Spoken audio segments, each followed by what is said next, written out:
दोस्तों, जब अपने ही ड्रैगन अपने दुश्मन बन जाए तो वॉर सिर्फ किंगडम नहीं पूरी फैमिली को जला देती है।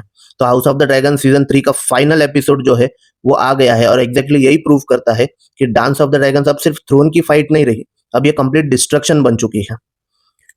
तो एपिसोड की सबसे बड़ी बैटल होती है टम्बलटन में। डेमन की आर्मी टम्बलटन पर अटैक करती है, लेकिन ग्रीन आर्मी भी कंप्लीटली प्रिपेयर्ड है। लॉर्ड अर्मन हाईटावर अपनी फोर्सेस के साथ ब्लैक आर्मी को रोकने की कोशिश करता है, लेकिन बैटलफील्ड पर सबसे डेंजरस ट्विस्ट आता है। Wolf the white. Wolf the white जिस ड्रैगन राइडर पर रेनारा ने ट्रस्ट किया था, वही बैटलफील्ड में कंट्रोल लूज कर देता है। उल्फ अपनी ड्रैगन सिल्वर विंग के साथ केओस क्रिएट करता है और फ्रेंड और एनिमी दोनों साइड्स को डिस्ट्रॉय करना शुरू कर देता है। यानी रेनारा का डिसीजन तो रिक्रूट रैंडम ड्रैगन राइडर्स अब उसके अगेंस्ट जा रहा है, और इसी केओस में ऑर्मन हाईटावर और रोड्रिक डस्टिन की ब्रूटल डेथ होती है। टम्बलटन लिटरली फायर और ब्लड में कन्वर्ट हो जाता है। लेकिन एपिसोड का रियल बैटल टम्बलटन में नहीं, रेनारा के माइंड में चल रहा है। एगन के लाइव खून की न्यूज और कॉन्स्टेंटली बिट्रियल्स की वजह से रेनारा इंक्रीजिंगली पैरानॉइड और रूथलेस होती जा रही है। किंग्स लैंडिंग में वो हाई सेप्टन को एग्जीक्यूट कर देती है, और यही एक इंपॉर्टेंट चेंज दिखता है। रेनारा वो क्वीन नहीं रही जो थ्रोन को पीसफुली क्लेम करना चाहती थी। अब वो थ्रोन के लिए कुछ भी करने को रेडी है, इवन रिलीजन और पब्लिक ओपिनियन को ओपनली चैलेंज करने के लिए भी। तो एपिसोड का एक एक्सट्रीमली इंपॉर्टेंट मोमेंट तब आता है जब रेनारा अपने क्लेम को एगन द कॉन्कर की प्रोफेसी से कनेक्ट करती है। वो खुद को the Prince that was promised की लेगेसी का प्रोटेक्टर समझने लगती है, और यही सीन उसके कैरेक्टर को और इंटरेस्टिंग बनाता है।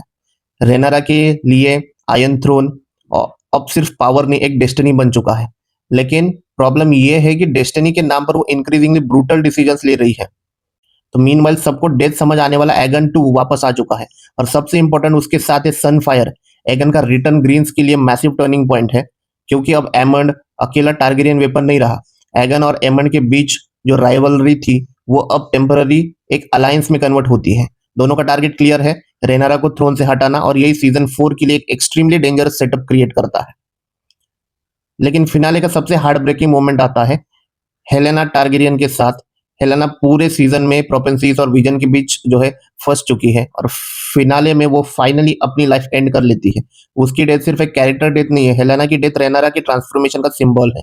एक इनोसेंट कैरेक्टर जो पॉलिटिक्स और वॉर से एस्केप करना चाहती थी, इवेंचुअली उसी वॉर की विक्टिम बन जाती है।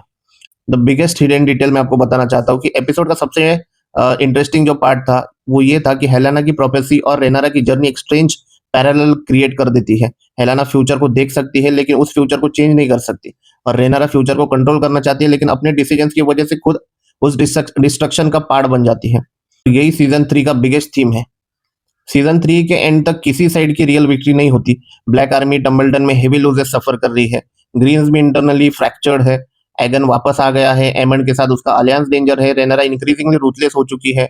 हेलेना की डेथ ने ग्रीन्स को इमोशनली और पॉलिटिकली शेक कर दिया है, और सबसे important, dance of the dragons अब अपने डार्केस्ट फेस में पहुंच चुका है। सीजन 4 में क्वेश्चन ये नहीं होगा कि वो डिजर्व द आयरन थ्रोन, मतलब आयरन थ्रोन कौन डिजर्व करता है, क्वेश्चन ये होगा कि वो सर्वाइव कौन करेगा। तो ये ब्लैक या ग्रीन्स, और सीजन 4 का हम वेट करेंगे और फिर उसका भी ब्रेकडाउन करेंगे। तब तक के लिए चैनल को सब्सक्राइब करना मत भूलना।